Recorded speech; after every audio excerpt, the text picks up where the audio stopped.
నీటు net పేపర్ల లీకేజీని నిరసిస్తూ విద్యార్థి సంఘాలు గురువారం దేశవ్యాప్తంగా విద్యాసంస్థల బంద్కు పిలుపునిచ్చాయి. అందులో భాగంగా విజయనగరం జిల్లాలో విద్యార్థి సంఘాల ఐక్యవేదిక నాయకులు పాఠశాలలు, కళాశాలల బంద్ నిర్వహించారు. వైద్యులు కావాలన్న కలతో నీట్ పరీక్ష రాస్తే ఆ పరీక్షల్లో అవకతవకలు జరగడం దారుణమని విద్యార్థి సంఘ నేతలు ముక్త కంఠంతో ఖండించారు. పేపర్ లీకేజీలకి కేంద్ర విద్యాశాఖ మంత్రి ధర్మేంద్ర ప్రధాన్ బాధ్యత వహించాలని డిమాండ్ చేశారు.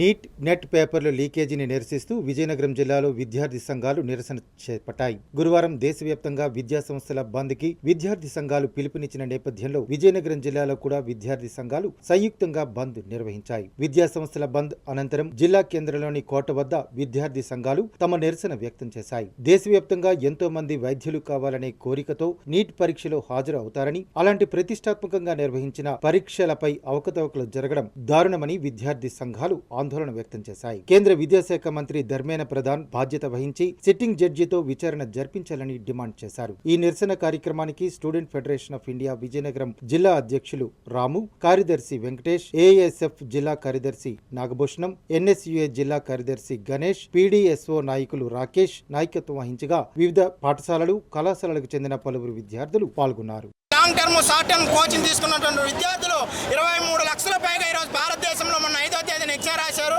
ఇందులో హిమాచల్ ప్రదేశ్, ఉత్తరప్రదేశ్, మధ్యప్రదేశ్, ఏదైతే ఉత్తర భారతదేశంలో ఉన్నటువంటి బీజేపీ పాలిత రాష్ట్రాలు ఉన్నాయో ఈ రాష్ట్రాల్లో పేపర్లు అనేవి లీక్ చేయడం వలన 67 మంది విద్యార్థులు టాప్ ర్యాంకులో నిలిచారు. చాలామంది కష్టపడి చదివినటువంటి విద్యార్థులకి ఫెయిల్ అయిపోయినటువంటి పరిస్థితి ఏర్పడుతోంది. నేషనల్ టెస్టింగ్ ఏజెన్సీ అనేది ఈ పరీక్షలు నిర్వహించడంలో పూర్తిగా వైఫల్యం చెందింది. గతంలో వ్యాపం కుంభకోణం, డీమ్యాట్ కుంభకోణం కంటే మించిన కుంభకోణం ఈరోజు నీట్ కుంభకోణం అనేది. ఈ నీట్లో ఎవరైతే పేపర్లు 30 లక్షలు, 50 లక్షలు పెట్టి కొనుక్కొని వైద్య విద్య చేస్తున్నారో, వైద్య విద్య అనంతరం వైద్యులయ్యి వీళ్ళు ప్రాణాలు చెలగాటం, ప్రజల ప్రాణాలతో చెలగాటమాడుతూ ఉన్నారు. కాబట్టి తక్షణమే నేషనల్ టెస్టింగ్ ఏజెన్సీని వెంటనే రద్దు చేయాలి.